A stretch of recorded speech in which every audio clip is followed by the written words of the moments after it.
developing. The future of the Democrat Party as we head into the midterms, starting tomorrow, 89 days. New York congressional candidate and self-described Democratic Socialist Alexandria Ocasio-Cortez. Her way forward is the right way, she says, as she has some big issues with the current outlook of her party. Take a listen. We have not had a party that has been investing in its own future.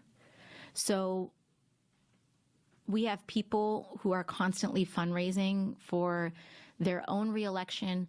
The average age of a House Democrat right now is 65 years old. Their heyday was in the 90s when, like, you know, kids had like Furbies and like parents, you had like soccer moms with like 2 vans and stuff. Like Furbies and 2 vans. Yeah.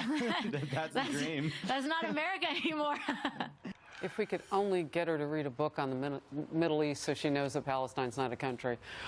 Here's how to respond in one way. Ben Shapiro is editor-in-chief of DailyWire.com. I say that with some jest in my voice, but not really, because, I mean, I just had on Mark Penn, used to work for the Clintons. This is not the Democratic Party of old. What is it? Well, it's the new Democratic Socialist Party, and this is the wave of the future, according to Tom Perez over at the DNC.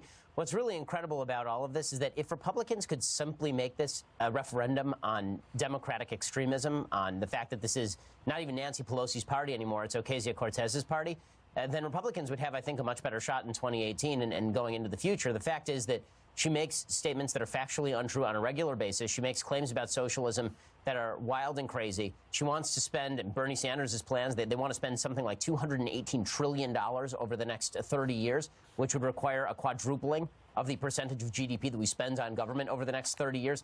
And she doesn't have to answer a single hard question from an interviewer at any point because she refuses to do anything remotely resembling an interview with somebody on the other side of the aisle. Yeah, and that wouldn't be the only reason why the tough questions might not come. I mean, they have come, and they've been difficult sometimes for her. She's, you know, oh, the Middle East foreign policy is not my thing, so on and so forth.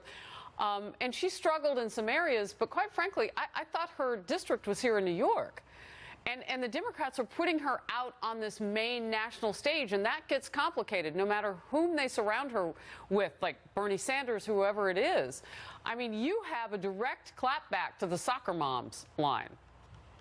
Yeah, I mean, the fact is that the soccer moms aren't driving vans anymore. They're driving SUVs. And also the purpose of having a van is that you don't have to have 2 of them. I'm not sure when there was ever a soccer mom who had 2 vans. The whole purpose of a minivan is you can fit everybody in one vehicle. But it's also factually untrue. The fact is that the number of mothers in American society is actually increasing for the first time in years, over the past 10 years. You're actually seeing an increase in the number of women who are staying at home. I don't know why the Democrats are now appealing to a crowd that does not include soccer moms. If they want to win elections in the future, it seems like that should be particularly the crowd that they're aiming at.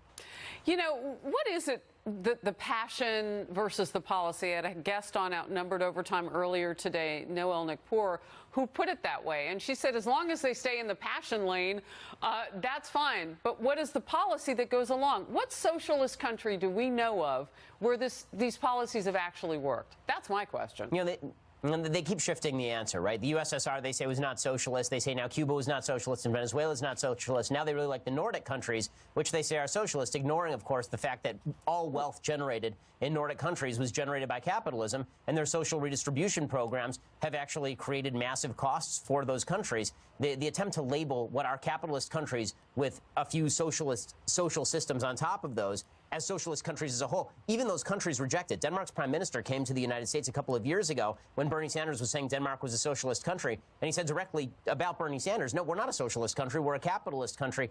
It's easy to stand up for Marxism when you keep shifting the explanation for why Marxism has failed. Why do you think people want to hear about democratic socialists? Why do you think they're listening to Ocasio-Cortez? And by the way, most Democrats say, that's not my party. But generationally, neither is Nancy Pelosi. Dianne Feinstein couldn't even get an endorsement. That's right. I mean, I think that the reason you're seeing people resonate to this is because the Democrats don't actually have a lot of new ideas, and anything that looks like moderation would require them to reach across the aisle. So they're stuck between their own Trump derangement syndrome, their hatred for the president, and the fact that they need a separate agenda. And this creates the need for an Ocasio-Cortez.